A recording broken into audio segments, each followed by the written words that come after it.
একটা সম্পর্ক যখন ভেঙে যায় সেই কষ্টটা বলে বোঝানো সত্যিই খুব কঠিন। মনে হয় যেন চারপাশে সবকিছু অর্থহীন হয়ে গেছে, যেন মাঝ রাস্তায় পথ হারিয়ে গেছে। কিন্তু ভাবুন তো, এই ভাঙন থেকেই কি নতুন করে নিজেকে গড়ার একটা সুযোগ তৈরি হতে পারে, জীবনের একটা নতুন উদ্দেশ্য খুঁজে পাওয়া যেতে পারে? আজকের এই বিশ্লেষণে আমরা ঠিক সেই পথটাই খুঁজে বের করার চেষ্টা করব। সম্পর্ক ভাঙার পর এই কথাটা মনের মধ্যে বারবার ঘুরপাক খায়, তাই না? আমার জীবনের লক্ষ্যটা আসলে কি? এই স্লাইডের লাইনটা ঠিক সেই গভীর শূন্যতা আর দিশেহারা অবস্থাকেই তুলে ধরে, যা এক কঠিন সময়ে অনেকেই অনুভব করেন। তাহলে চলুন এই পুরো বিষয়টাকে আমরা ধাপে ধাপে বোঝার চেষ্টা করি। আমরা মোট ৬টা বিষয় নিয়ে কথা বলবো, যা আমাদের এই বিভ্রান্তিকর অবস্থা থেকে বেরিয়ে আসতে এবং জীবনের একটা নতুন মানে খুঁজে পেতে সাহায্য করবে। সবার আগে যে কষ্টটা হচ্ছে সেটাকে স্বীকার করতে হবে। যখন খুব ভালোবাসার একটা সম্পর্ক ভেঙে যায়, তখন যে তীব্র যন্ত্রণা আর নিজেকে নিয়ে সংশয় তৈরি হয়, সেটা খুবই স্বাভাবিক। মনে হতেই পারে পুরো জীবনটাই যেন একটা প্রশ্নের মুখে এসে দাঁড়িয়েছে। এই সময়টায় মনে হয় যেন কেউ ব্যবহার করে ছুঁড়ে ফেলে দিয়েছে। একটা তীব্র মানসিক কষ্ট কাজ করে। আর এর কারণটাও খুব সহজ। অনেকের কাছেই একটা সুন্দর সম্পর্ক বা বিয়ে শুধু একটা স্বপ্ন ছিল না, ওটাই ছিল জীবনের সবচেয়ে বড় লক্ষ্য। এখন একটা খুব ইন্টারেস্টিং বিষয় দেখা যাক। এই একই কষ্ট নারী আর পুরুষের কাছে কেন এত আলাদাভাবে ধরা দেয়? এর পিছনে কিন্তু তাদের দৃষ্টিভঙ্গির একটা মৌলিক পার্থক্য আছে।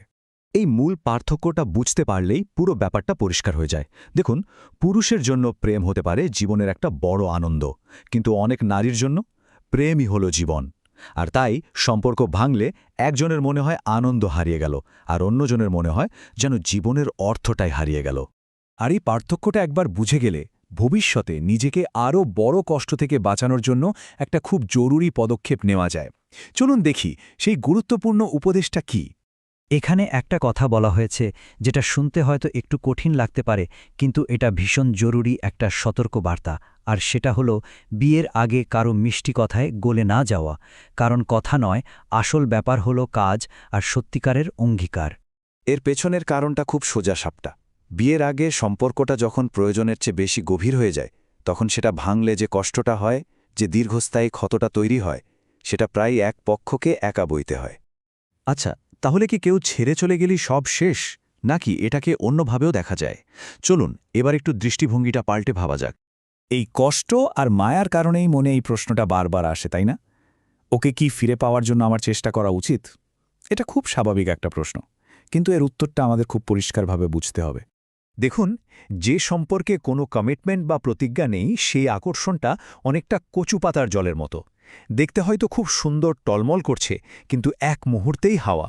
এর কোনো স্থায়িত্ব নেই, কোনো বিশ্বাসযোগ্যতাও নেই। এখানে একটা দারুণ কথা বলা হয়েছে, কেন্দ্র কখনো ছোটে না, কেন্দ্র স্থির থাকে। ভাবুন তো, ঠিক তেমনি সম্পর্কের কেন্দ্রবিন্দুতে থাকে আত্মমর্যাদা। নিজের জায়গা থেকে সরে গিয়ে কারো পেছনে ছোটা মানে নিজের সম্মানকেই ছোট করা।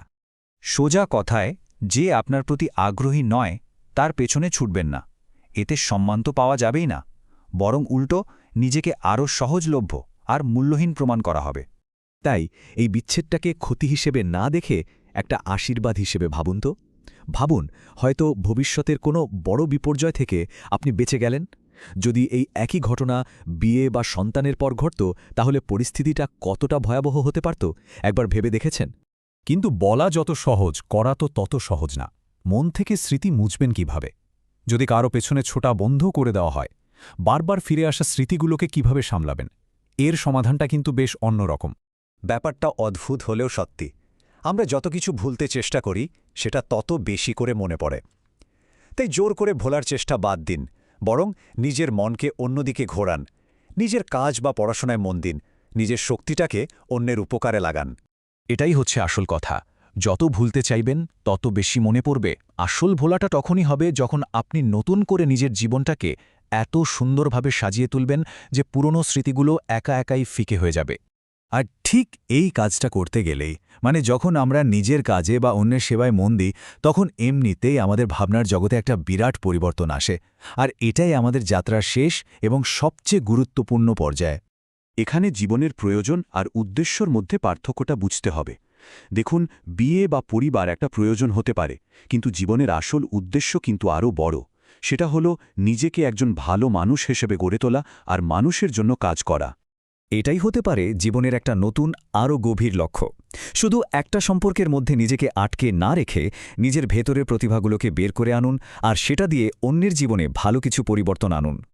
মূল কথাটা হলো, আপনি পরগাছা নন।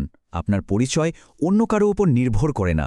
নিজের সত্তাকে জাগ্রত করুন, নিজের পরিচয়টা গড়ে তুলুন, নিজের কাজ দিয়ে, নিজের চরিত্র দিয়ে। তাহলে চলুন শেষ পর্যন্ত এই প্রশ্নটা নিয়েই ভাবা যাক। বিয়ে হয়তো জীবনের একটা প্রয়োজন, কিন্তু জীবনের আসল লক্ষ্যটা কি? এই যে পুরো পথটা, এটা আসলে শুধু একটা কষ্ট থেকে বেরিয়ে আসা নয়, বরং জীবনের এক নতুন, আরও বড় উদ্দেশ্য খুঁজে পাওয়ার একটা শুরু।